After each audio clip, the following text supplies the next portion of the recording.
Puji syukur marilah kita panjatkan kehadirat Allah Subhanahu wa taala karena atas rahmat dan ridhonya kita masih dapat berkumpul di sini di tempat tercinta di SMA 2 Cikampek. Salam serta salam semoga tetap tercurah kepada junjungan besar kita Nabi Muhammad SAW, juga kepada keluarganya, para sahabatnya dan kita selaku umat. Saya ucapkan selamat datang dan selamat mengikuti hidangan yang sederhana ini dalam kegiatan aksi nyata calon guru penggerak, di mana kegiatan ini merupakan kewajiban yang harus dilaksanakan oleh para calon guru penggerak.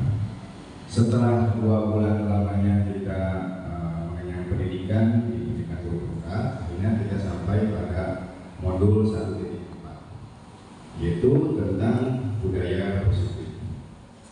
Bapak Ibu yang saya banggakan, kegiatan ini bukan berarti saya selaku calon guru penggerak lebih mahir, lebih pintar dari Bapak Ibu. Tidak ya Bapak Ibu. Saya di sini bukan mau untuk mengajari ikan berenang ataupun burung terbang, tapi di sini saya hanya menyediakan ruang-ruang diskusi saja untuk nanti kita bisa bertukar pikiran. Yang mungkin pengalaman Bapak Ibu semua yang ada di sini, terutama guru-guru saya dan rekan-rekan saya yang sudah mengajar jauh lebih lama dari saya, bisa saya ambil nanti dalam kegiatan atau pendidikan guru penggerak. Untuk materi yang akan disampaikannya adalah tentang budaya positif Bapak Ibu, di mana alur diskusi kita pada hari ini pertama adalah pembukaan oleh saya sendiri, lalu dilanjutkan sambutan dari Ibu Siti Musliah Kurniawati MPD selaku perwakilan dari Kepala SMA 2 Cikampek yang saat ini berhalangan hadir. Selanjutnya kita lanjutkan dengan materi dan penutup. Untuk mengefektifkan waktu, mari kita buka acara ini dengan sama-sama membaca basmalah. Bismillahirrahmanirrahim. Selanjutnya kita akan mendengarkan sambutan dari Ibu Siti selaku Wakasek bidang kurikulum SMA 2 Cikampek. Kepadanya kami silakan. Bismillahirrahmanirrahim. Rabbi shrah li sadri wa yassir li amri wahlul 'uqdatam min lisani yafqahu qawli. Yang terhormat Bapak Ibu Wakil Pastor yang pada hari ini berkenan hadir ya. Mohon izin Bapak Ibu ya, saya mewakili Bapak Kepala Sekolah yang hari ini juga sama berkenan hadir. Beliau ada keperluan ya, persiapan rakor bersama KKS ya, Kabupaten Karawang. Kemudian yang terhormat Bapak Ibu guru ya, rekan-rekan saya seperjuangan ya dalam melanjutkan sekolah kita SMA Negeri 2 Cikampek, dan yang terhormat rekan saya yang akan memberikan diseminasi aksi nyata CGP Angkatan 9, yaitu Bapak Jia Uroman SPD. Saya sangat mengapresiasi terkait kegiatan hari ini, adalah salah satu tugas ya, yang harus dilakukan, dan ini menjadi syarat untuk nanti bisa lulus menjadi guru penggerak. Ya, Assalamualaikum warahmatullahi wabarakatuh. Alhamdulillah Bapak Ibu, puji syukur kehadirat Allah Subhanahu wa taala yang mana pada hari ini kita diberikan limpahan rahmat dan karunia-Nya sehingga kita bisa beraktivitas dalam kondisi sehat walafiat. Yang berikutnya salawat dan salam kepada junjungan kita Nabi besar Muhammad SAW beserta keluarga para sahabat yang setia mengikuti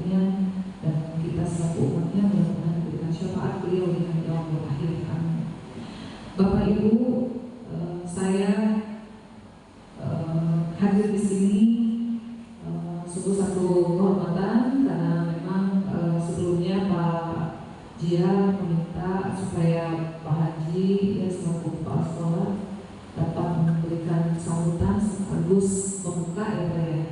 Tapi izin saya untuk menyampaikan beberapa hal. Yang pertama terkait kegiatan diseminasi aksi budaya positif, harapan saya Bapak Ibu setelah mendapatkan pencerahan dari beberapa materi-materi yang mungkin ada yang belum mengenal istilah-istilah yang nanti akan disampaikan. Ada banyak istilahnya, karena saya dulu juga pernah mengikuti masa ini gitu ya. Ada restitusi, ada macam-macam ya, ada budaya positif, disiplin positif dan macam-macamnya. Mudah-mudahan harapannya dari materi yang disampaikan itu bisa menjadi budaya sekolah Bapak Ibu, sehingga apa pengaruhnya dari itu budaya sekolah nanti akan menuju pada pencapaian mutu lulusan peserta didik kita, yaitu profil pelajar Pancasila.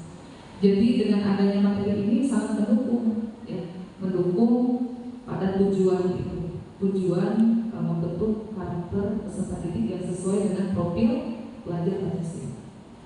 Ada beberapa yang lainnya, diantaranya budaya positif ini harapannya gitu ya, selain mencapai tujuan ke arah sana juga bisa dipraktikkan Bapak Ibu, tidak hanya di kelas-kelas ya, di kelas-kelas Bapak Ibu saja, tapi juga seluruh warga sekolah juga ikut mempraktikkan hal yang sama. Karena tidak mungkin kita membudayakan hal yang positif hanya sebagai tapi perlu dukungan ya, dari seluruh pihak, semua yang tidak hanya guru maktab, tapi semua karyawan, peserta didik yang kelas 10, 11, 12 ya, itu sama-sama yang menerapkan budaya positif. Budaya positif yang akan disampaikan ini sangat penting ya bagi pembentukan karakter peserta didik sekaligus untuk mencapai visi dan misi sekolah kita. Visi misi sekolah kita itu ada muatan karakternya. Yang pertama disiplin. Ya. Cocok sekali dengan bahasan materi yang akan dibahas oleh Pak Jia hari ini. Yang kedua unggul, unggul baik di bidang akademik dan akademik. Yang ketiga adalah berwawasan lingkungan, itu juga sama, karakter juga, gitu. Karakter peduli lingkungan, peduli sosial.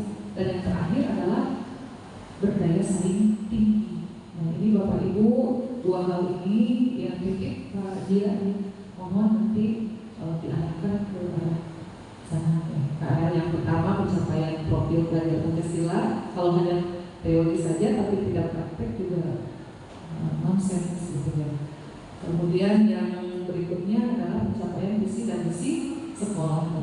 Artinya setelah beres materi ini mungkin ada tantangan yang akan Pak Jia berikan kepada guru-guru. Misalnya, ayo dari materi yang sudah disampaikan, buktinya apa nih di kelasnya Pak Asep Tajudin? Mungkin nanti Pak Asep Tajudin bisa memberikan foto dokumentasi untuk penerapan setiap materi-materinya, nah itu atau videonya gitu ya.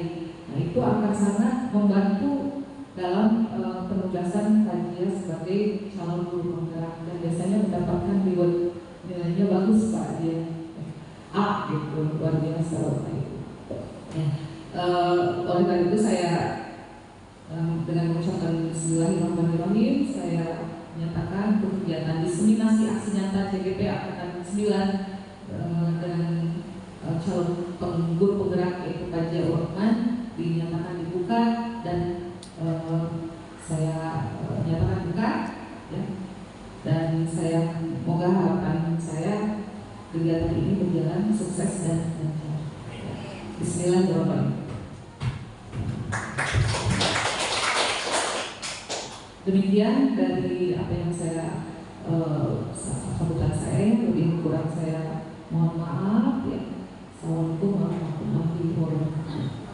Waalaikumsalam warahmatullahi wabarakatuh. Terima kasih kepada Saudara Hussein Perhatian PN selaku Wakil Kepala Bidang Kurikulum sekaligus guru penggerak yang ada di SMA 2 Cikampek. Dan beliau dan Pak Rosid adalah salah satu yang membuat saya terinspirasi, terdorong untuk bisa mengikuti pendidikan guru penggerak. Mudah-mudahan semangat beliau bisa tertular kepada kita semua. Amin ya Allah ya Rabbal Alamin. Oke, Bapak Ibu. Saya mohon izin pamit undur karena harus mengkondisikan kelas dan saya harus mengajar juga di kelas yang lain. Bapak Ibu silakan menikmati ya kegiatan hari ini. Mudah-mudahan sukses berjalan. Amin. Demikian, Assalamualaikum warahmatullahi wabarakatuh. Waalaikumsalam warahmatullahi wabarakatuh. Terima kasih Bu Siti. Ya, Bapak Ibu, kita mulai saja ya.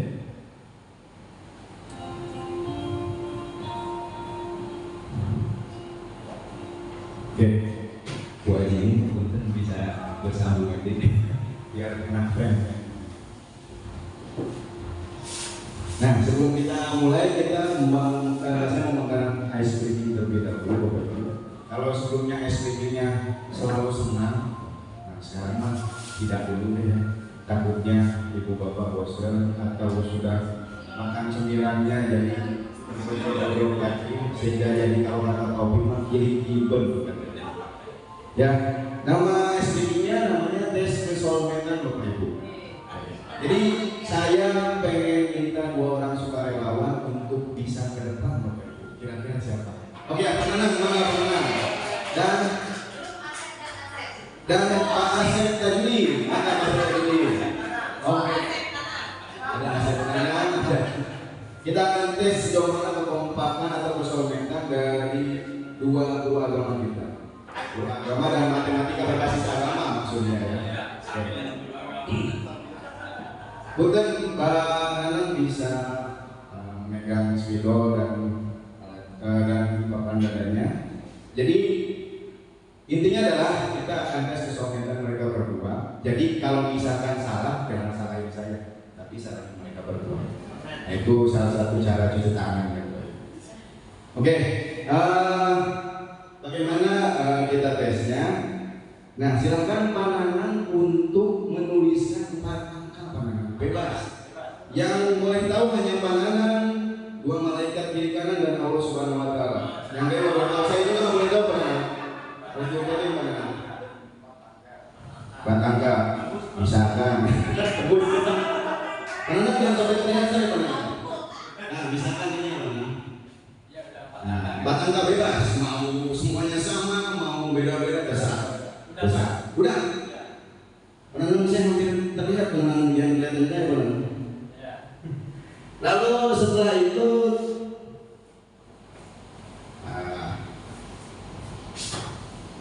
nah jumlahkan yang 4 angka tersebut dan hasilnya tulis di bawah 4 angka yang ditulis. Misalkan kalau pilihnya 2138 berarti 2 tambah 1 tambah 3 tambah 8 kan jadinya 14, simpan di bawah. Sudah penanam? Oke, sudah. Nah, setelah itu dikurangi penenang dari 4 angka yang tadi ditulis di awal, lalu dikurangi 2 angka yang barusan dapat, hasilnya berapa? Jangan berapa, maksudnya hasilnya berapa? Jangan kasih tahu.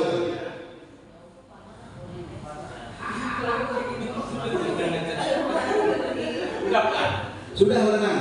Oke, silahkan penenang lingkari 1 angka. Lingkari 1 angka, bebas yang mana aja dari hasil yang tadi. Kalau ini 2124 berarti penanam boleh lingkari angka 2 atau angka 1 atau angka 4. Sudah penanam? Oke, sudah. Diumpetin ya penanam ya? Diumpetin. Nah, setelah itu tolong penanam sebutkan angka yang tidak dilingkari. Yang tidak dilingkari. Berapa aja penanam?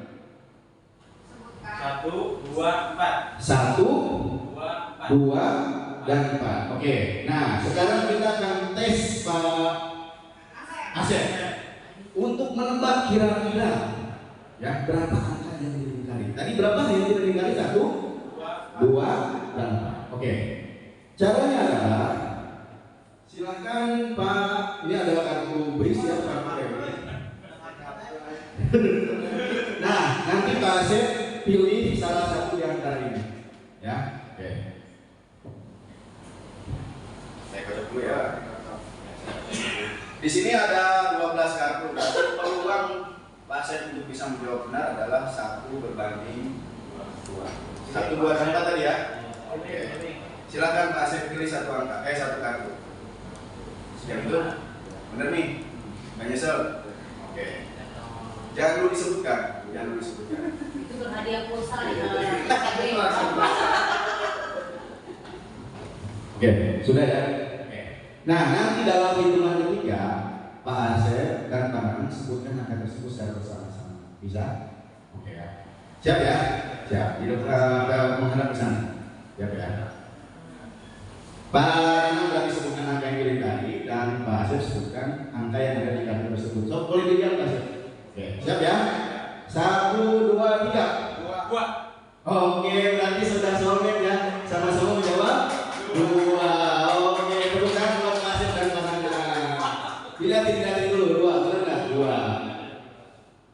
Oh, main sama dulu ya. Sudah solid berarti, sudah solid. Alhamdulillah ya. Tadi kalau sampai gagal berarti disalahkan Pak Asep sama Pak Nanang ya. Oke, itu hanya hasilnya saja. Ya Bapak Ibu, tidak ada unsur magicnya, itu hanya kalau kata Bu Irma hanya permainan matematika saja.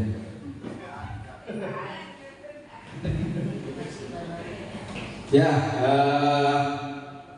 itu saja untuk SPG kali ini. Kita mulai Bapak Ibu ya. Untuk kesepakatan kelasnya terlebih dahulu Bapak Ibu ya. Sebelum kita mulai, kita harus bersepakat dulu kira-kira di kelas kita hari ini kita boleh atau tidak boleh ngapain aja. Contoh misalkan ini saya sudah contohkan boleh makan dan minum. Kira-kira sepakat tidak Bapak Ibu boleh makan dan minum? Boleh. Oke. Kira-kira apa lagi? Apa lagi Bapak Ibu? Boleh ngopi, tapi bukan kopi. Berarti maksudnya minum ya, minum. Oke. Terus kira-kira apa lagi Bapak Ibu? Boleh izin keluar, tapi balik lagi nggak Bu? Balik lagi Bu ya? Kan 10 orang. Nah, boleh izin keluar tapi balik lagi. Oke, nggak apa-apa. Tapi balik lagi. Apa lagi Bapak Ibu kira-kira?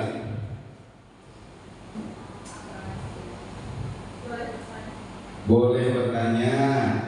Oke. Boleh menjawab juga, boleh bertanya dan menjawab ya.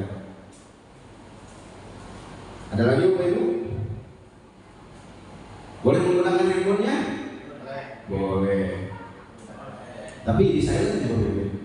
Oke, HP-nya berarti di silent. Ada lagi Bapak Ibu? Cukup? Cukup, oke. Berarti ini kesepakatan kelas kita pada hari ini. Boleh makan dan minum, boleh izin keluar tapi balik lagu jadinya itu balik lagi. Lalu boleh bertanya dan menjawab serta HP-nya di silent. Terima kasih Bapak Ibu, ini adalah kesepakatan kita pada sesi kali ini.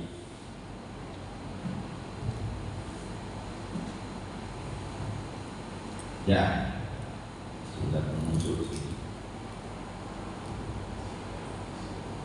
Nah, jadi yang akan disampaikan atau kita diskusikan pada kesempatan kali ini adalah tentang budaya positif Bapak Ibu, ya. Dimana ini salah satu materi yang didapatkan dari pendidikan guru penggerak ini pada modul 1.4. Jadi sudah 2 bulan CGP Angkatan 9 ini menempuh pendidikan dan kita diwajibkan untuk bisa mengimbaskan ini atau mensosialisasikannya. Dalam rangka mudah-mudahan bisa kita praktekkan minimal di kelas kita masing-masing. Nah, jadi katanya seorang guru yang baik harus memiliki kemampuan dalam mewujudkan budaya positif di sekolah.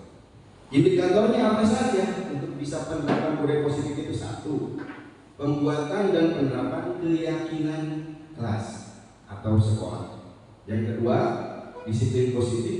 Yang ketiga, memahami motivasi perilaku manusia yang berkaitan dengan hukuman dan penghargaan. Yang keempat, kebutuhan dasar manusia.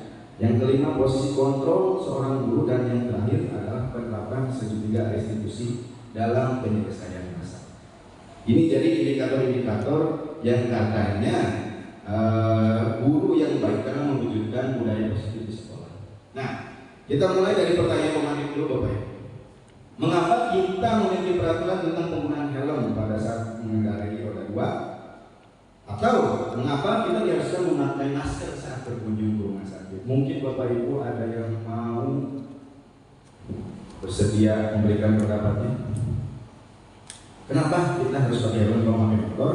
Kenapa kita harus pakai masker kalau rumah sakit? Halo Bapak Ibu, Oke, ya Christian, Pak Christian maksudnya. Ya, boleh. Kalau untuk yang pertama ini kan mengapa kita memiliki peraturan tentang penggunaan helm pada saat mengendarai kendaraan roda 2 itu untuk meminimalisir risiko kecelakaan Pak? Untuk meminimalisir risiko kecelakaan. Oke. Jadi Bagus. untuk pertanyaan yang kedua ini mengapa kita diharuskan memakai masker saat berkunjung ke rumah sakit sama meminimalisir tertularnya penyakit juga? Meminimalisir tertularnya penyakit. Oke, terima kasih untuk Pak Christian. Ya, itu bukan.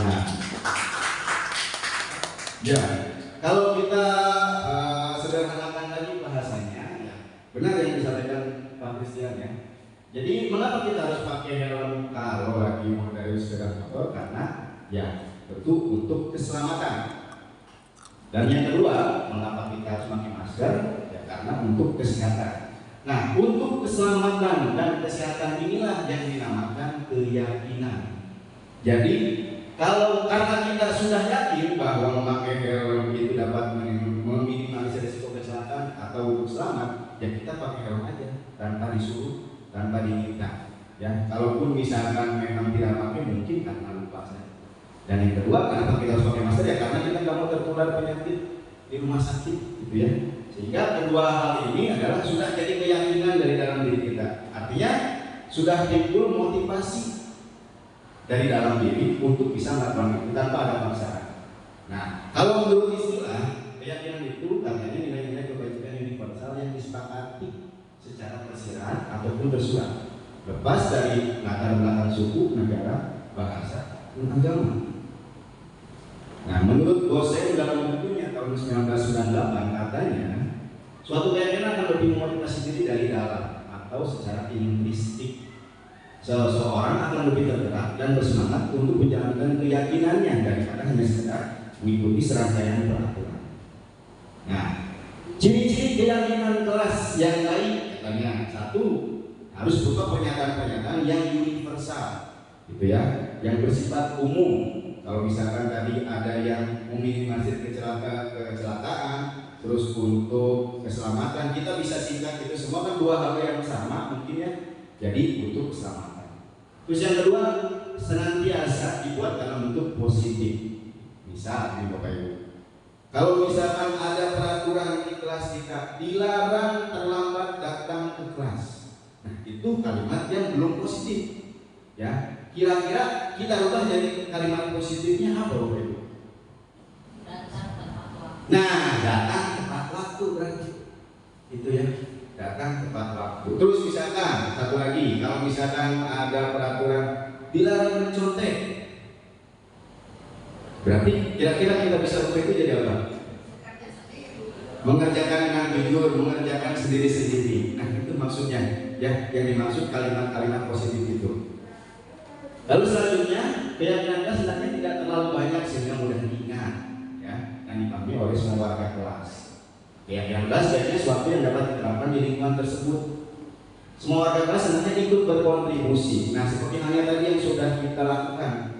Nah, saya mengajak Bapak Ibu untuk bisa berkontribusi dalam membuat kesepakatan dan keyakinan itu juga, ya. Jadi saya libatkan Bapak Ibu untuk bisa membuat keyakinan atau kesepakatan kelas tersebut. Dan yang terakhir, bersedia meninjau kembali kalau ada suatu waktu kita mau merubah itu, misalkan kita udah buat 10 keyakinan kelas, tapi seminggu kemudian atau sebulan kemudian ada anak yang mau meninjau ulang, barangkali kalimatnya memang kurang pas atau kalimatnya yang mengandung kalimat yang tidak positif. Nah, Bapak Ibu harus bersedia untuk mau merubah hal tersebut. Nah, kira-kira Bapak Ibu, apa saja sih contoh keyakinan kelas yang pernah Bapak Ibu buat? Nah, silakan curahkan pendapat yang di panet yang sudah saya sediakan. Maka Bapak Ibu bisa mengambil handphonenya, lalu scan barcode-nya Bapak Ibu. Scan barcode-nya.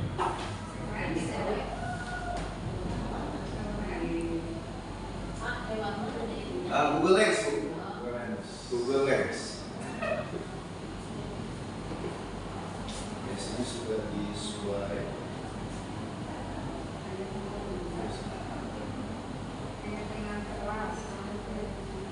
Subjeknya diisi dengan nama Bapak Ibu dan di bawahnya diisi dengan keyakinan Tuhan juga.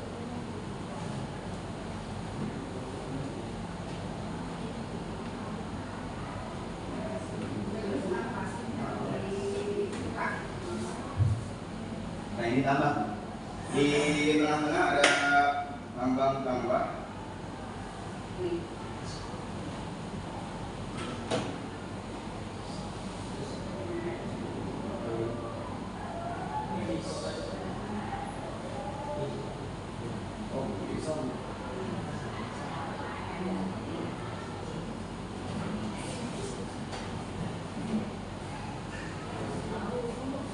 Pernah nggak? Satu aja Bapak Ibu, masing-masing satu.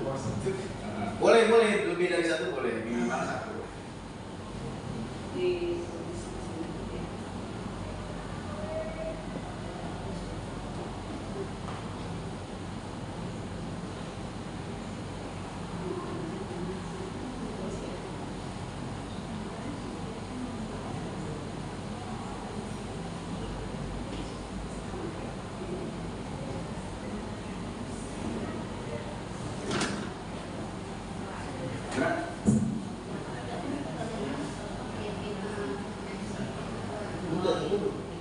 Nggak perlu disabarin. Oh, belum ya?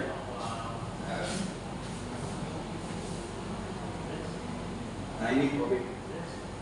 Diklik ada link ini. Nah, ada.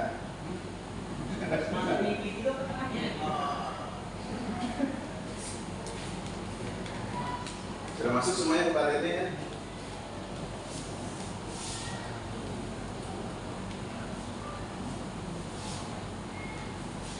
Kita pasti bisa dari gua jadi. Terus ini kalau tulis ini.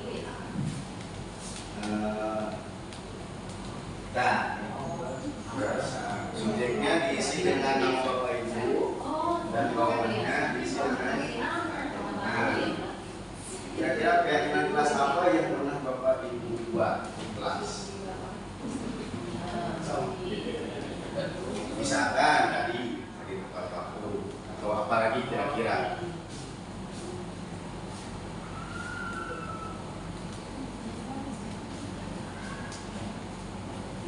Ibu Nurul, Putri, apa kira-kira? Pernah nggak? Kalau ini kita harus rajin belajar. Oke. Di serangkaian kesepakatan dihadiri tepat waktu, terus misalkan Tidak boleh pakai jangan berarti. ya, kalau bisa gimana? Tidak boleh pakai jangan. Boleh mau buat lagi juga. Buat ini. Ini mana? Kalau pakai jalan boleh ulangnya. Tadi udah masuk pada yang ini.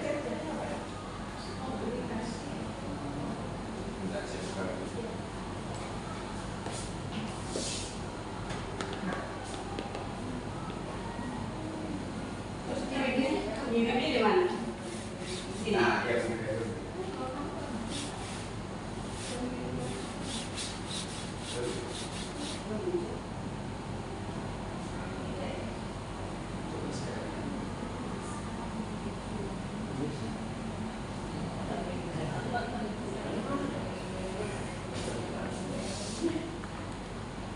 Nah, anak-anak bergotong royong dalam diskusi kelompok. Nah, ini ya salah satunya.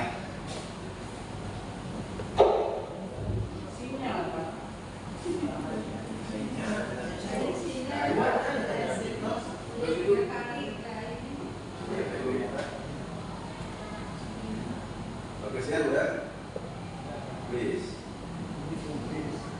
Nah, ya.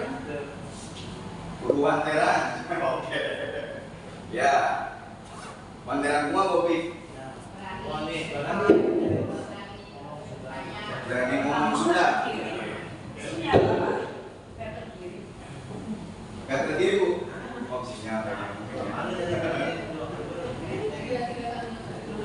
Bahasa tadi sudah dikirim.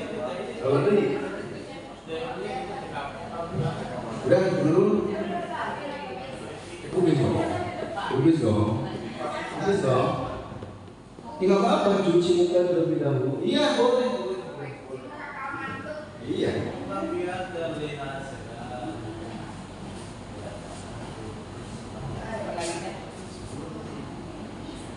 Nah ini baru 5 yang masuk Bapak Ibu.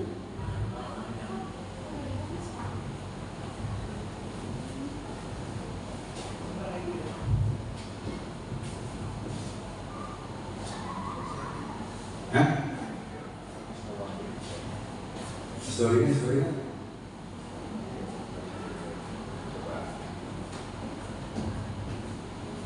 Ya kayaknya gangguan sinyal dulu ya. Coba. Mungkin di edit Bu. Mangga. Di postingan dua-duanya lalu di edit.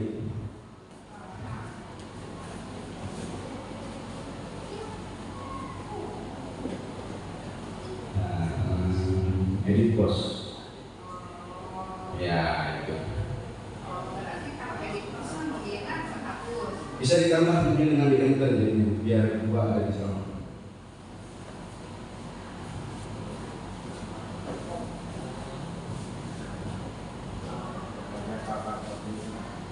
Oh, oke.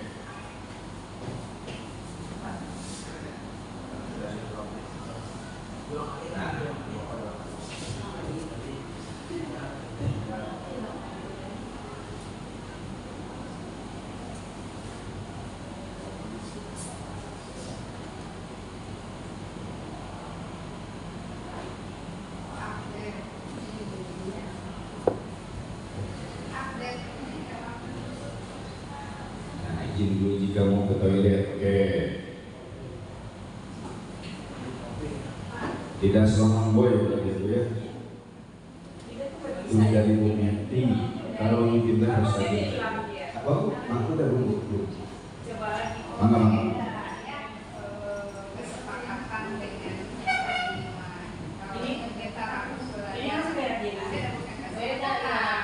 Gimana Bu?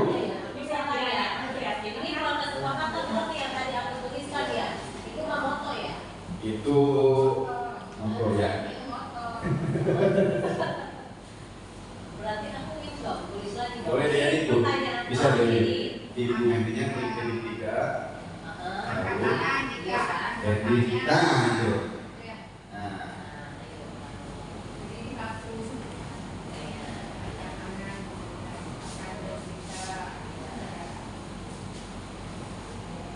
Nah, ya Pak, tadi macam gimana? Ini yang belum kebagian cemilannya siapa ini? Itu. Berarti ngambil lagi aja. Aku dulu. Ambil lagi aja. Ambil lagi. Apa? Chris, ambil lagi. Bisa. Oke, kita cek dulu ya Bapak Ibu ya. Izin dulu jika akan ke toilet. Oke, dari Ibu aja izin. Dari Ibu Menti angkat tangan kalau ingin bicara atau bertanya. Terus pandangan bergotong royong dalam diskusi kelompok. Yang Pak Opi kuduan rela. Yang Pak Christian tetap semangat. Pak Asep fokus ketika guru menerangkan. Bu Heni berhitung itu kebutuhan. Oke. Nah, kira-kira Bapak Ibu di antara sekian banyak kalimat ini ada tidak yang bisa kita singkat menjadi lebih lebih universal, maksudnya lebih efektif kalimatnya? Ada nggak yang maksudnya adalah sama, tapi jadi ada 2 kalimat? Ada nggak Bapak Ibu?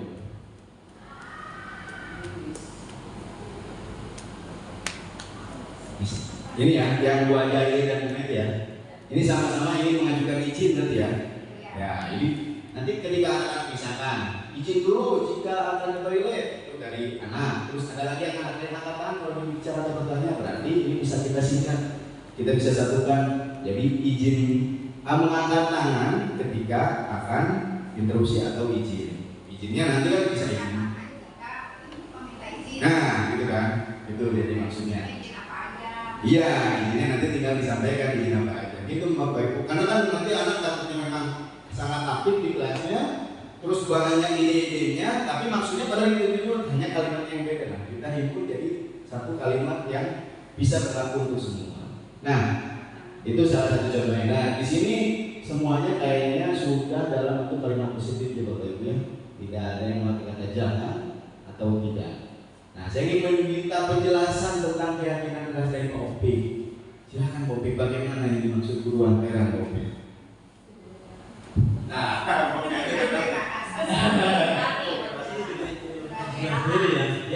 terima kasih banyak waktunya. Kudu anteran ini artinya harus berani bercerita dalam bahasa Sunda. Karena yang saya temukan ternyata di Cikampek juga di dalam kelas ada yang suka pakai bahasa Melayu atau Indonesia gitu maksudnya begitu. karena nggak berani. Iya, kadang takut salah, takut kasar. Nah itu nggak apa-apa, makanya saya nyebut aja. Nah, sehingga kan saya bisa diluluskan. Nah ini harusnya pakainya ini gitu. Tapi yang penting mah anak berani dulu gitu. Oke. Bahasa Sunda. Ya, jadi maksudnya adalah harus berani bosnya. Harus berani. Di sini berarti kalimatnya kurang banyak mungkin Popik ya. Kudu anteran, mau Popik bahasa Sunda. Nah, untuk berbicara bahasa Sunda, kudu anteran. Kalau mau dalam bahasa Sundanya gimana Popik? Nyarita bahasa Sunda. Kudu anteran nyarita bahasa Sunda. Oke, terima kasih Popik. Itu bukan buat Popik. Nah, jadi seperti ini Bapak Ibu ya. Jika datang dari anak, ya, kemungkinan besar itu akan menjadi keyakinan dalam diri dia sendiri nantinya. Yang mana akan berat kalau misalkan dia gagal dan lain sebagainya. Ini adalah salah satu dari penumbuhan budaya positif, yaitu pembuatan keyakinan kelas. Itu Bapak Ibu ya. Kita lanjut lagi. Ini kan dibuat bersama. Ya, dibuat bersama-sama dan harus ditempel di tembok sehingga semuanya bisa melihat. Ditempel di kelasnya itu setiap guru membuat keyakinan kelas atau Boleh.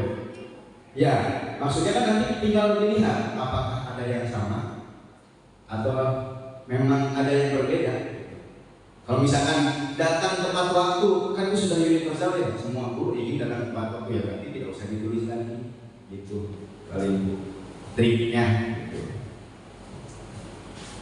lebih spesifik ke kayak yang Pak kan lebih spesifik ke nggak yang besar. Kayaknya nggak juga ya Bu ya. Kalau ngomong bahasa Sunda nggak harus di mapel tersebut kan? Nggak harus ngomong bahasa Sunda juga gitu. Artinya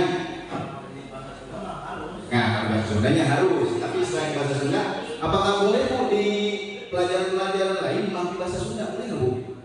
Kalau saya sih boleh sih. Boleh ya? Sama saya juga. Keluarkan dulu bahasa Inggris. Ya, jadi gitu. Jadi artinya memang berlaku universal juga ternyata ya untuk Pak Opik ya. Asalkan mungkin kalimatnya atau kata yang dipilihnya ya harus baik, tidak kasar gitu ya. Oke, Bapak. Jadi tadi salah satunya adalah dengan pembuatan keyakinan kelas atau kesepakatan dari siswa-siswa. Selanjutnya adalah tentang disiplin positif Bapak Ibu. Ini ada dua kondisi. Pertama, anak dapat menjawab soal diberikan sebelah. Yang kedua, anak melanggar aturan diberikan sanksi. Kira-kira Bapak Ibu, menurut Bapak Ibu setuju atau tidak kalau seperti ini? Bukan perkara sebelahnya Bapak Ibu ya. Ya, kalau bisa menjawab soal dikasih sebelah. Dikasih hadiah, itu maksudnya ya. Jadi ngelihatnya bukan ke sebelahnya Bapak Ibu ya. Tidak di sebelah itu yang berarti bahasanya anak dapat menjawab soal diberi sebelah. Melanggar aturan diberi sanksi. Oke. Ya maksudnya seperti itu. Anak kalau bisa jawab soal, kita kasih sebelah buat dia. Atau ketika anak melanggar, itu dikasih sanksi. Kira-kira pendapatnya Bapak Ibu setuju atau tidak kalau seperti ini? Tidak setuju. Mana Bu? Anak dapat menjawab soal diberi seblak. Mengapa tidak setuju? Karena seblak itu menurut saya ya itu makanan yang tidak menyehatkan. Oke. Kalau kita spesifik ke makanannya, kalau misalkan kita ganti seblaknya dengan hadiah maksudnya? Boleh. Boleh. Oke, boleh. Ada lagi? Hadiahnya boleh pulsa. Boleh pulsa. Tergantung kemampuan berarti ya. Bu Nurul, gimana Bu Nurul? Yang bawah? Kalau anak melanggar aturan diberikan sanksi, itu boleh. Boleh juga. Oke, boleh juga. Terima kasih jawabannya tadi Bu Haji dan Bu Nurul. Oke. Gimana?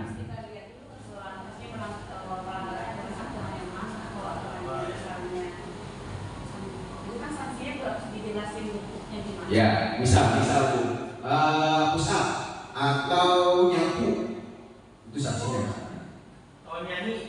Atau nyanyi, nah sanksi di sini kan berarti bisa macam-macam ya. Atau mungkin bahkan sanksinya ada yang sanksi positif. Kalau yang telat harus menghafal Al-Quran. Pernah bisa ya itu pernah. Kira-kira gimana Bu? Dari Bu Abi? Ya, boleh sih ya kalau sanksinya positif ya. Tapi menurut saya sih kita lihat dulu melanggar aturannya yang mana. Kalau aturannya misalnya dia nggak terlalu berat, menurut saya sih nggak perlu disanksi, cukup dinasihatin aja. Oke, siap. Berarti tergantung perbuatannya apa ya? Sanksi oke, tapi tergantung perbuatannya apa. Ya, mana? Tertarik pesan yang bagian pertama. Kalau menurut saya karena yang kita hadapi itu kan siswa SMA. Dan jadi kalau anak dapat menjawab kemudian diberikan hadiah berupa makanan atau hadiah apapun, untuk anak SMA sudah kurang tepat kalau menurut saya gitu ya. Jadi untuk anak SMA mungkin diberikan apresiasi tadi tepuk tangan atau misalkan teman-teman silakan ucapkan hebat atau keren gitu. Kalau untuk hadiah rasa-rasanya apalagi kalau matematika dalam satu hari bisa selesai ada kelas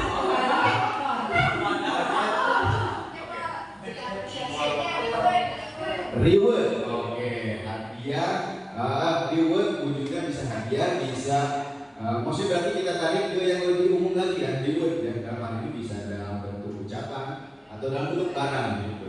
Berarti kalau ucapan oke, kalau barang tidak mungkin begitu ya. Untuk anak SMA gitu. Oke, terima kasih Bapak Ibu atas pendapatnya. Ya Bapak Ibu, jadi pengertian disiplin positif itu adalah suatu cara penerapan disiplin yang mengajarkan anak bertanggung jawab dan menemukan kesadaran diri berdasarkan nilai-nilai kebajikan. Nilai-nilai kebajikan itu maksudnya adalah keyakinan yang berlaku secara universal. Disiplin positif lebih ke arah disiplin diri yang dapat mengontrol diri dalam melakukan segala tindakan.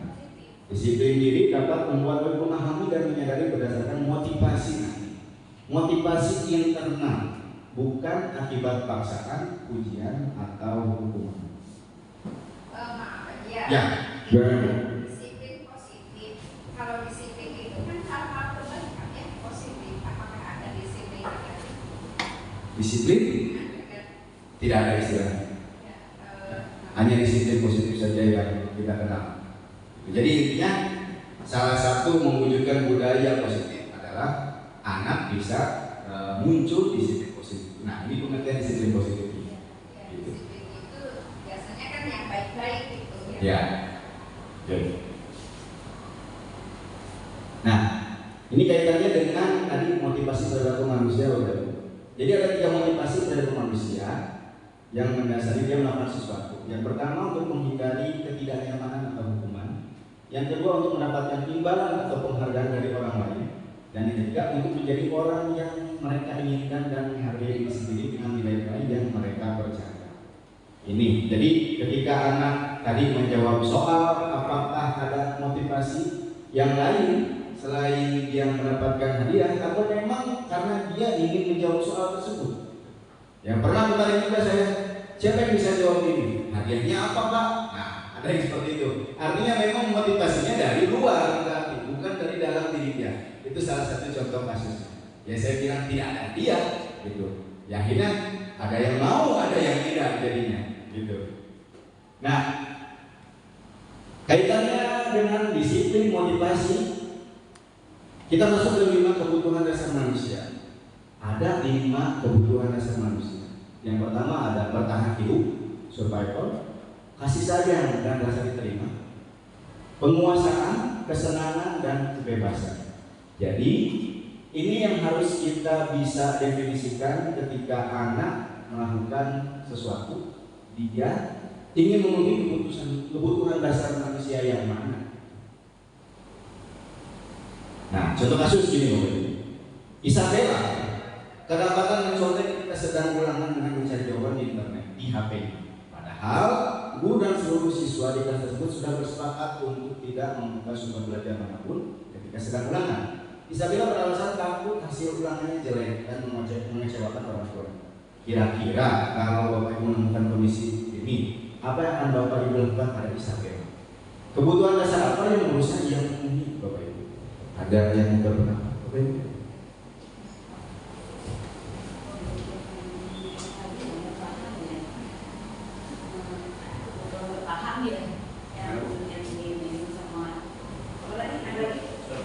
Kebutuhan tadi ya, kalau menurut saya sih kebutuhan bertahan ya, kan dia takut di mana saja, takut di mana semua pun. Kalau sampai jelek berarti dimarahi. Jadi dia masuk kebutuhan yang tadi ya, kasih sayang mungkin kalau dia kasih sayang orang tuanya kurang gitu dia bisa diterima. Terus kalau yang terima, yang dilakukan selama ini sih yang saya jalani di kelas ya, kalau anak ketahuan nyontek itu ya saya nasihatin aja gitu, nasihatin, terus saya bilang mereka-nya beda kepuasan terhadap waktu. Terus saya kalau mau udah sekali 2 kali dulu ya, biasanya saya ambil jawabannya apa soalnya. Pernah nemuin kayak gini berarti? Oh pernah. Jadi dinasehatin. Oh iya bangga. Ada lagi Bapak Ibu? Ya.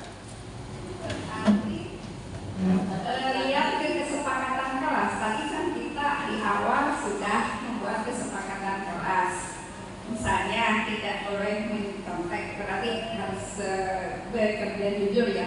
Nah di situ di dalam membuat kesepakatan kelas itu berarti ada konsekuensi dari kesepakatan itu kan, jika mencontek apa ininya konsekuensinya. Berarti kita lihat ke situ aja kan sudah iya sepakat. Diapain pada waktu itu? Ya waktu kita membuat kesepakatan kelas. Berarti kesepakatannya harus disertai dengan konsekuensinya. Oke, ya. Ya. Berarti yang Ibu lakukan adalah kembali ke konsekuensi. Oke, terima kasih. Bertanggung jawab. Kalau misalkan konsekuensinya, yang pernah Ibu lakukan konsekuensinya apa? Yang pernah saya lakukan, kita kan kesepakatan sebelum ulangan tidak boleh mencontek ya, tidak boleh mencontek. Kalau mencontek berarti dianggap nol. Iya, jadi ulangan-ulang. Oh, ulang-ulang. Oke, berarti masih diberi kesempatan untuk bisa ulangan juga. Dengan soal yang lain. Iya, dengan soal yang lain. Nanti Ibu harus buat soal lagi berarti ya. Sudah sediakan soal lagi. Iya. Bisa. Oke. Nah, kasus keduanya, Pedro. Namanya Isabella dan Pedro. Pedro sering terlambat masuk kelas setelah bapaknya meninggal. Ternyata setelah diselidiki, alasan Pedro melakukan hal tersebut karena selepas salat subuh, ia harus mengantarkan ibunya pergi ke pasar untuk membantu ibunya belanja. Pulangnya Pedro harus memandikan, menyuapi dan mengantar adiknya ke sekolah sehingga jadi terlambat. Kira-kira apa yang akan Bapak Ibu lakukan kepada Pedro? Kalau yang tadi kebutuhannya berarti kasih sayang berarti ya.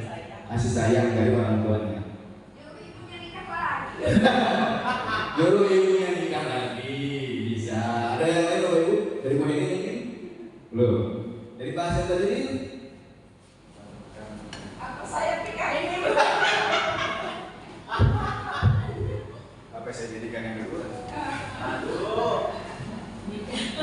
Nah, solusinya mungkin menurut saya ya Pedro mungkin disesuaikan waktunya mungkin dengan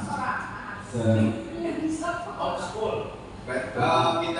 Kita sesuaikan waktu sekolahnya dengan waktunya Pedro.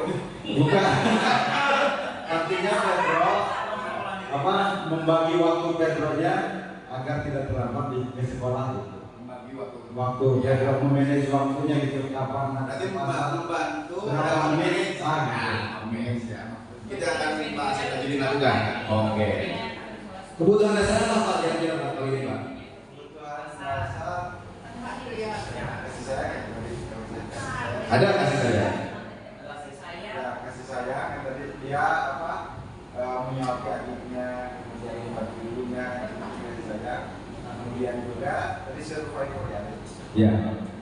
Ya, dan sudah bertahan hidup juga berarti ya. Kemudian dengan penguasaan powernya juga. Penguasaan.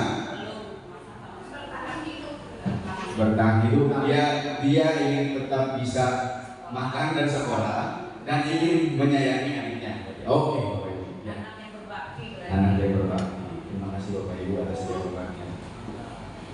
Nah, nanti kita akan sama-sama diskusi ya, jadi tentang yang tadi kita sudah pernah diskusikan. Yang selanjutnya adalah tentang posisi kontrol. Ada 5 pilihan yang Bapak Ibu bisa pilih ketika menjadi seorang guru dalam mengontrol siswanya. Yang pertama ada penghukum, yang kedua ada pembuat merasa bersalah, yang ketiga sebagai teman, yang keempat pemantau dan manajer. Pemantau dan yang kelima adalah manajer. Jadi ada 5. Ini yang bisa Bapak Ibu pilih. Yang pertama, sebagai seorang penghukum, biasanya guru tersebut memberikan hukuman fisik ataupun hukuman verbal. Fisik di sini yang bisa push up atau misalkan disindrom atau dicoret misalkan gitu ya. Memerlukan sistem yang dapat menekan lebih dalam, artinya memaksa anak dan menganggap hanya ada satu cara agar pembelajaran dapat berhasil, yaitu cara saya sendiri, cara dia sendiri. Biasanya nada suaranya tinggi, bahasa tubuhnya, matanya melotot, jadi menunjuk-nunjuk ataupun menghakimi. Kalimat yang mungkin diucapkannya adalah patuhi aturan saya, atau awas. Terus kamu selalu saja salah, atau mungkin selalu pasti selalu terakhir selesai. Pandiri. Iya, saya seperti itu dulu. Nah hasilnya mungkin anak akan memiliki rasa dendam, marah, lebih agresif, ya.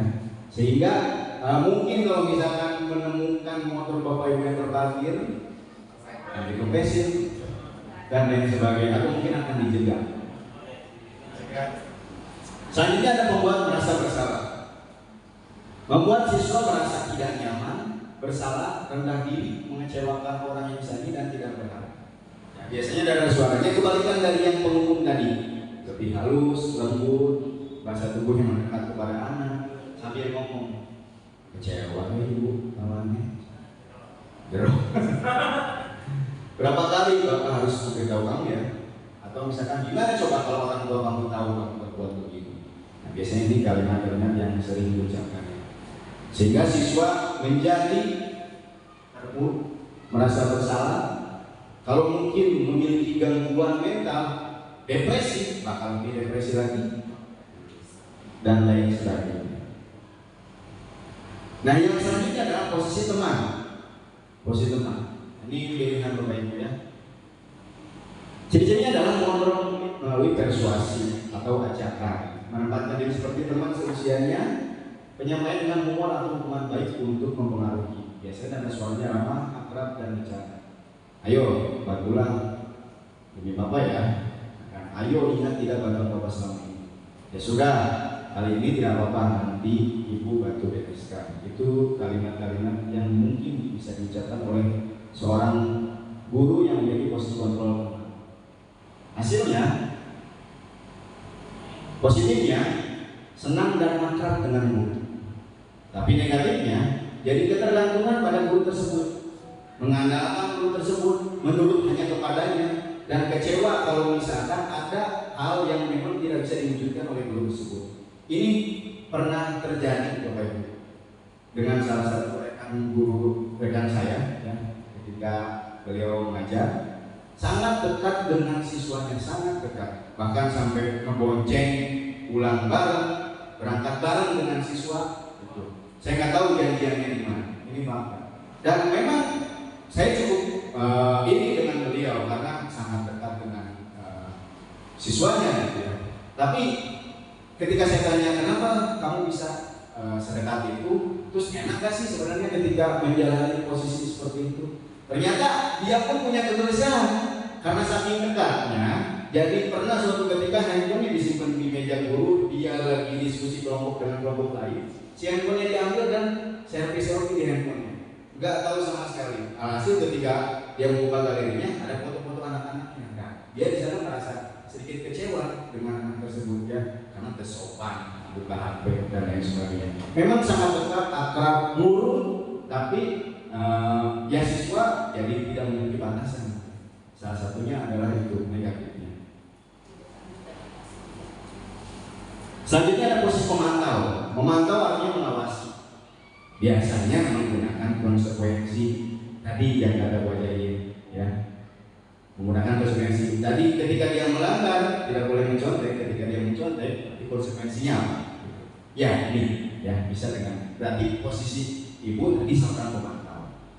Memisahkan hubungan pribadi dengan murid, mengandalkan perhitungan catatan data yang dapat digunakan sebagai bukti atas sebagai seorang, misalkan 2 kali terlambat, 3 kali terlambat dan lain sebagainya. Nada suaranya datar, bahasa tubuhnya formal. Misalkan aturannya apa? Aturan namanya, atau apa yang telah kamu lakukan? Terus sanksi atau konsekuensinya apa kira-kira? Nah ini hasilnya murid memahami konsekuensi. Murid tahu akan konsekuensi harus dijalankan karena telah melanggar salah satu peraturan. Guru tidak menunjukkan suatu emosi yang berlebihan, menjadi marah atau membuat merasa bersalah. Tapi, nah ini yang tadi ya, guru ikut repot dengan menanggung konsekuensinya seperti tadi. Ketika anak mencontek, berarti dia harus mengerjakan ulang-ulangannya dengan soal yang berbeda. Repotnya berarti kita harus menjadi ulangannya, rubriknya mungkin sama ya Bapak Ibu ya. Kunci jawabannya yang beda, gitu ya. Biasanya kan kalau soalnya sama kita jadi cepat mengoreksinya, tapi ketika soalnya berbeda, satu orang jadi agak lambat. Nah itu, jadi ke kitanya juga jadi cukup merepotkan ketika menjalani posisi pemantau. Dan yang terakhir, posisi manajer. Nah ini ciri-cirinya. Berbuat sesuatu bersama murid, mempersilahkan murid mempertanggungjawabkan perilakunya, menunggu murid agar dapat menemukan solusi atas permasalahannya sendiri. Jadi yang menemukannya adalah dia sendiri. Kira-kira menurut kamu pantasnya gimana? Kamu sudah melanggar ini, kira-kira bagusnya gimana kamu? Itu misalkan. Ini keterampilan di posisi teman ataupun pemantau. Nah ini ya, manajer pun itu sewaktu-waktu bisa menjadi seorang teman ataupun menjadi seorang pemantau. Dan bisa jadi sewaktu-waktu kembali pada kedua posisi tersebut bila diperlukan. Murid diajak untuk menganalisis kebutuhannya sendiri maupun kebutuhan orang lain. Di sini penekanan bukan pada kemampuan membuat konsekuensi. Selanjutnya berkolaborasi dengan murid bagaimana memperbaiki kesalahan yang ada, dan yang terakhir membimbing murid untuk dapat mengatur dirinya. Nada suaranya dulu bahasa tubuhnya 3 kali. Misalkan contoh kalimatnya adalah apa yang kita yakini. Terus apakah kamu meyakininya? Atau jika kamu meyakininya, apakah kamu bersedia memperbaikinya? Jika kamu memperbaiki ini, hal ini menunjukkan apa tentang dirimu? Apa rencana kamu untuk memperbaiki hal ini? Nah, di antara kelima posisi kontrol kita sebagai seorang guru, kira-kira ini hasilnya dulu. Murid memahami tentang keyakinan yang berdasarkan nilai-nilai kebajikan. Tadi, ketika misalkan berlaku jujur ketika sedang ulangan, ya dia karena ingin menghargai dirinya sendiri, yakinnya karena itu. Terus berkomitmen tidak merasa terpuruk karena kesalahan dan merasa mengerti tentang kebutuhan dasar manusianya. Nah, kira-kira Bapak Ibu pilih yang mana di antara kelima Ada yang mau mengatakan pendapatnya? Bagusnya? Kalau dari kelima tadi Pak, yang paling bagus sih manajer ya Pak. Manajer, kenapa tuh Pak? Karena ya siswanya itu jadi nggak tertekan gitu Pak, jadi dia juga bisa tahu kesalahannya di mana, dia bisa memperbaikinya untuk kedepannya gitu. Bisa tahu kesalahannya apa dan tahu bagaimana cara memperbaikinya. Oke. Ya. Ada yang lain Bapak Ibu? Ada yang lain? Bu Putri?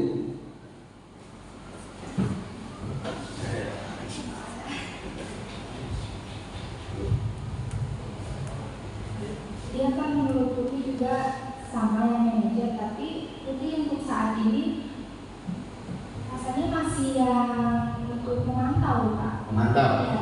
Iya. Oke. Bisa belajar yang manajer ini dari manajer Pak. Iya. Tetap setujunya mah manajer, tapi masih nggak apa-apa. Saya pun masih seperti itu. Ya. Kadang masih turun ke menghubung, kadang ke tengah dan sebagainya. Nah itu kan proses kita dalam berbelajar ya, ya tidak apa-apa, namanya juga manusia, ya, namanya juga kita seorang guru, kadang-kadang emosi kita naik turun dan lain sebagainya. Gitu Bapak Ibu. Berarti ada yang bagus, sudah sepakat ya Bapak Ibu. Yang bagus adalah posisi kontrol sebagai seorang manajer dengan alasan ada konsekuensi, jadi apa tahu yang harus dilakukan selama si anak tahu apa yang harus dilakukan ya. Iya. Bukan kita memberitahukan si anak, tapi si anak tahu sendiri. Ya. Ya. Dengan kita mancing dengan kalimat-kalimat tertentu. Nah, jadi itu ya Bapak Ibu ya. Tentang 5 posisi kontrol. Nah, selanjutnya ada istilah yang dinamakan segitiga restitusi Bapak Ibu. Ya, ini mungkin pernah disampaikan juga tahun lalu oleh Pak Rosid atau Bu Siti ya. Ini diingatkan kembali ya mungkin Bapak Ibu. Jadi ada pilihan cara. Ini salah satu cara ya Bapak Ibu ya. Saya tidak menutup mata atau tidak terbuka dengan cara-cara lainnya. Nah, ini hanya salah satu saja yang mungkin bisa dilakukan kalau si anak itu melanggar peraturannya, ya, melanggar keyakinan yang sudah disepakati. Ini ada segitiga. Nah ini juga pernah saya tanyakan ke pasien saya, bagaimana apabila salah satunya tidak ada, misalkan saya tidak menanyakan keyakinan, ya berarti tidak jadi segitiga katanya, ya juga. Nah tapi maksudnya adalah ini bukan tahapan yang boleh. Ini boleh yang mana saja dulu yang bisa kita lakukan, yang mungkin dilakukan. Jadi tidak saklek, harus validasi dulu, harus menanyakan dulu, harus validasi dulu. Nah kita bahas satu-satu Bapak. Yang pertama adalah validasi tindakan yang salah. Maksudnya validasi tindakan yang salah ini adalah siswa menyadari sendiri apa yang sudah dia langgar. Misalkan dipancing dengan kalimat, kamu tadi kenapa? Atau tadi kamu ngapain? Sehingga dia bisa tahu kesalahan saya misalnya. Dan kita sebagai gurunya harus bisa mendefinisikan kira-kira ini kebutuhan dasar mana yang bisa kita yang dia ingin, sehingga nyambung ke menstabilkan identitas. Ketika misalkan anak sudah tahu kesalahannya apa, ya, jangan sampai si anak itu merasa terpuruk, merasa sangat bersalah, dan sampai misalkan putus asa. Ini terjadi juga, ya. Pada saat ini ada satu siswa yang memang kalau kata dia diagnosanya adalah kena gangguan mental. Gangguan mental kan tidak selalu gila ya Bapak Ibu. Tidak harus selalu gila, tapi depresi, bisa panic attack atau fobia dan lain sebagainya. Ini yang jadi concern kita. Nah, apa yang sudah saya lakukannya adalah karena saya belum ketemu dengan anaknya karena sampai sekarang masih tidak hadir. Jadi saya ajak teman-temannya untuk bahwa ini bukan masalah yang bisa kita sepelekan. Artinya, timbang gitu wae, ya. Jadi anak tertekan karena memang katanya banyak tugas dan belajarnya sampai sore. Tapi ya sekolah manapun akan memperlakukan hal yang seperti itu, kan bingung juga. Tapi kita juga tidak bisa menganggap sepele hal tersebut. Yang dilakukan adalah selain memang kalau sudah gangguan mental kan berarti ada obat yang harus diberikan, harus dikonsumsi. Selain itu juga, ya sebagai teman-temannya saya ajak mereka untuk bisa berkunjung ke rumahnya. Memang nggak usah sekolah juga nggak apa-apa. Yang penting kita tunjukkan bahwa kita peduli terhadap dia, ya. Dan ini juga kan yang sering yang sekarang sedang terjadi banyak. Kemarin ada mahasiswa yang loncat dari mall lantai 4 di Semarang, ya, yang katanya depresi juga karena tugas akhirnya, gitu, dan akhirnya meninggal. Ya, jadi artinya maksud di sini adalah kita jangan menganggap sepele tentang gangguan tersebut, karena mungkin di diri kita tidak dialami, tapi bagi si anak itu berat untuk bisa menanggung. Makanya kita harus tarik identitas, misalkan dengan kalimat namanya juga manusia pernah berbuat salah. Ya, salah satunya adalah itu, ya. Atau mungkin nggak apa-apa, dan juga kamu bisa berubah dan lain sebagainya. Nah, kalimat-kalimat itu yang bisa kita lakukan, intinya adalah agar si anak bisa stabil identitasnya, merasa bahwa dirinya bukan orang yang baik. Dan yang terakhir adalah menanyakan keyakinan.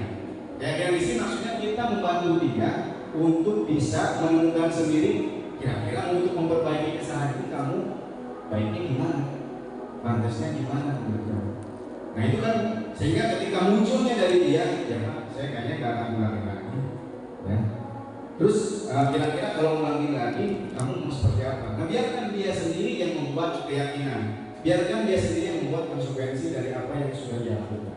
Itu yang dinamakan segitiga restitusi. Tujuannya adalah untuk menghasilkan murid yang mandiri dan bertanggung jawab. Itu Bapak Ibu. Nah ini ada salah satu video yang sudah saya buat, itu dalam rangka memenuhi tugas demonstrasi kontekstual untuk menyelesaikan masalah seperti Isabella dan Pedro tadi, Bapak Ibu, yang mungkin bisa dijadikan alternatif dalam penyelesaian masalah dengan menggunakan segitiga restitusi. Kita bisa saksikan sama-sama.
Ini kasusnya yang baru.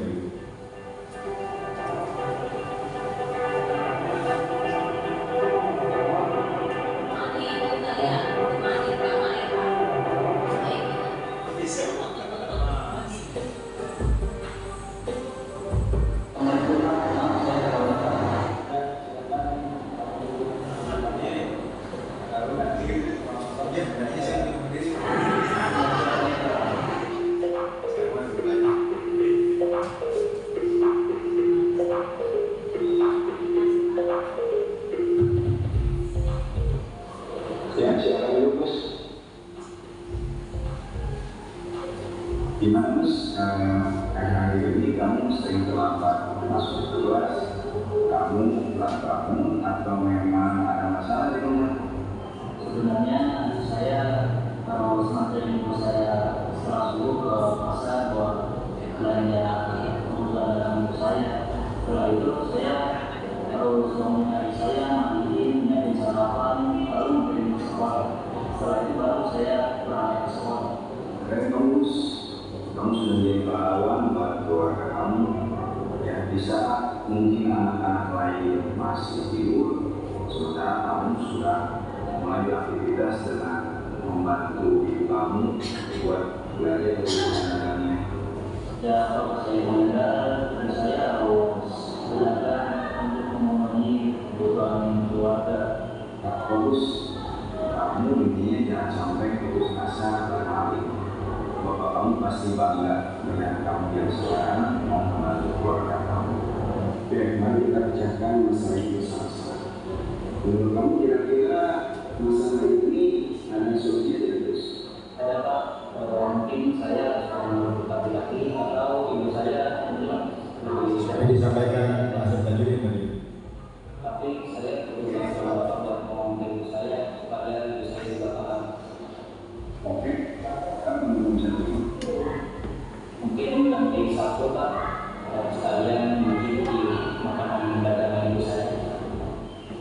Siap, nanti Bapak akan datang ke main satu ya. Baik, terima kasih Pak. Saya mau pulang dulu.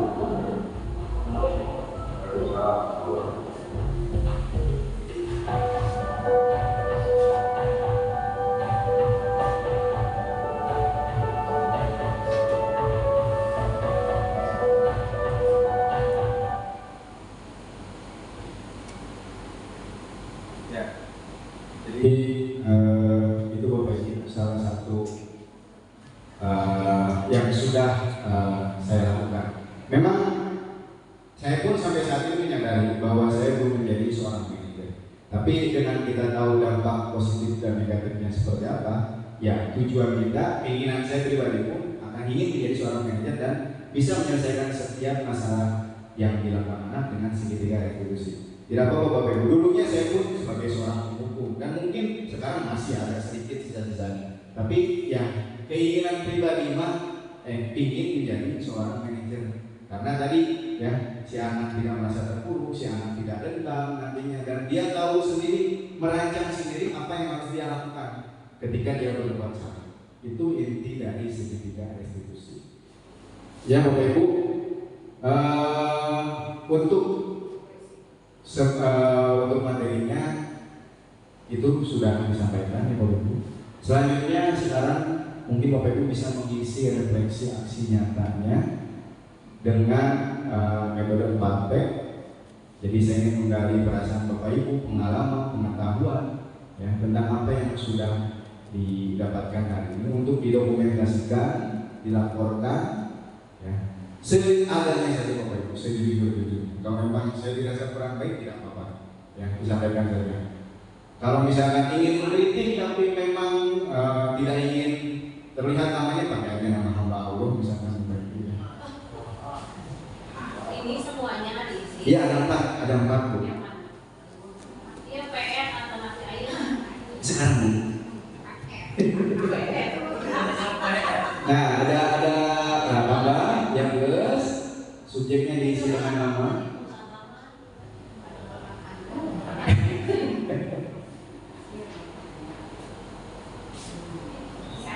Ada satu-satu di sini. Ya ini dulu. Nah ini Bu pengalaman. Ini dulu di sini. Ini bacakan atau PDF-nya? Bayar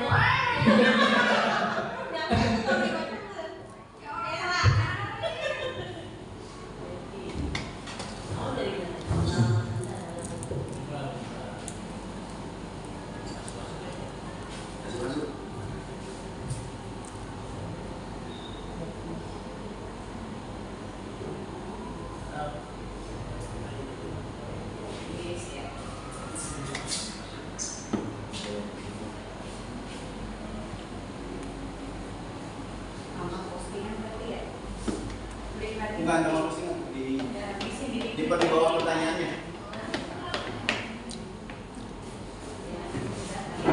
Oh yang ini ya. Oh berarti tadi ini ya. Nama lagi berarti ya.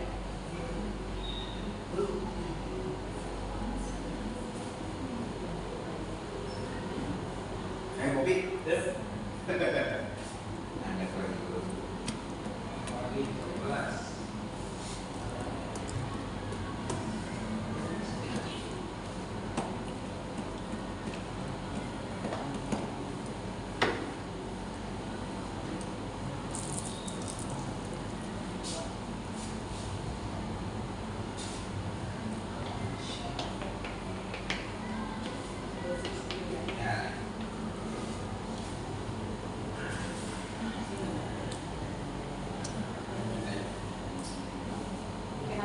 Kenapa terus kan?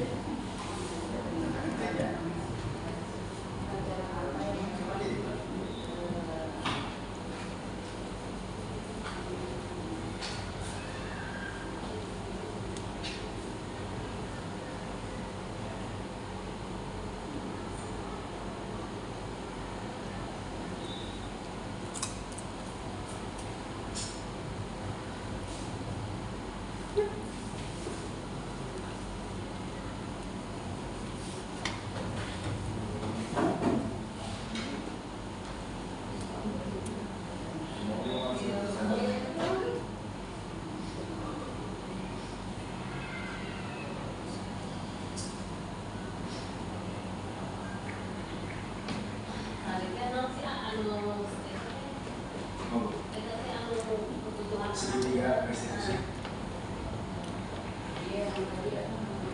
Segitiga gitu ya. Restitusi.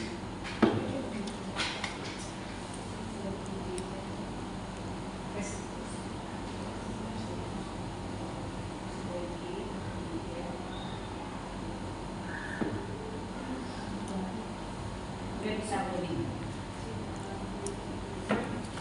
Siap juga.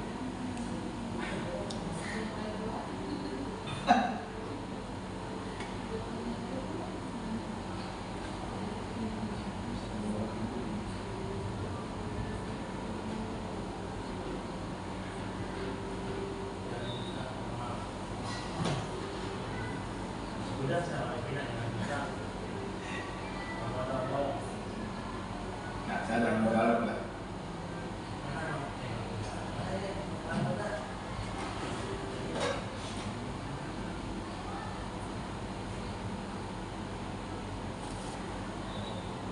Pakai inisial I.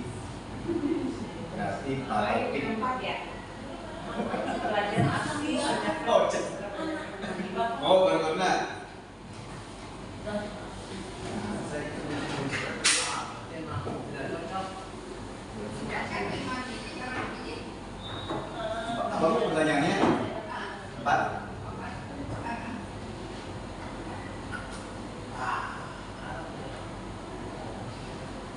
bisa disesuaikan.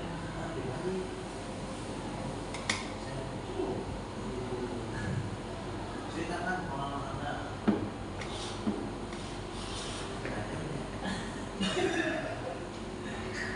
Ya.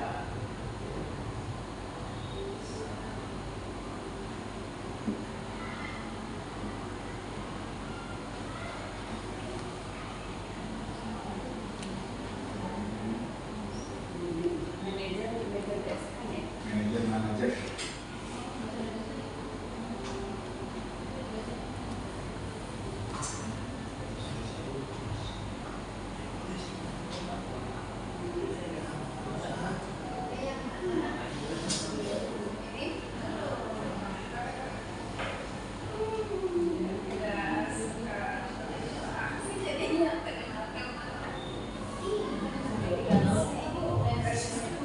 Terima kasih.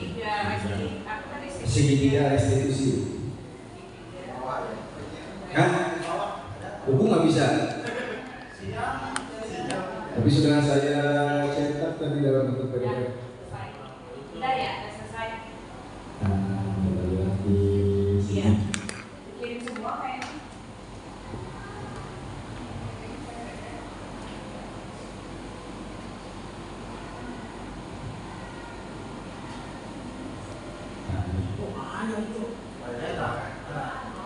Ada dari Pak Christian, ini Bapak Guru,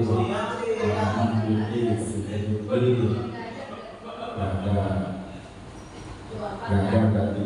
Ini cuma saya nggak bisa nyetrol aja bro, nggak tahu kenapa ini.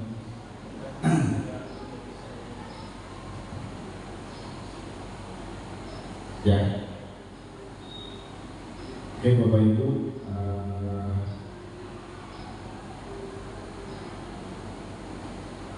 Ternyata tanpa kita rasa-rasa waktunya sudah menunjukkan pukul 10.15 Bapak Ibu, yang mana istirahat Bapak Ibu jadi keganggu. Terima kasih Bapak Ibu atas udah ya, paling nanti 2 bulan berikutnya saya ulang lagi untuk. Terima kasih Bapak Ibu atas kehadirannya, mudah-mudahan tidak kapok Bapak Ibu ya.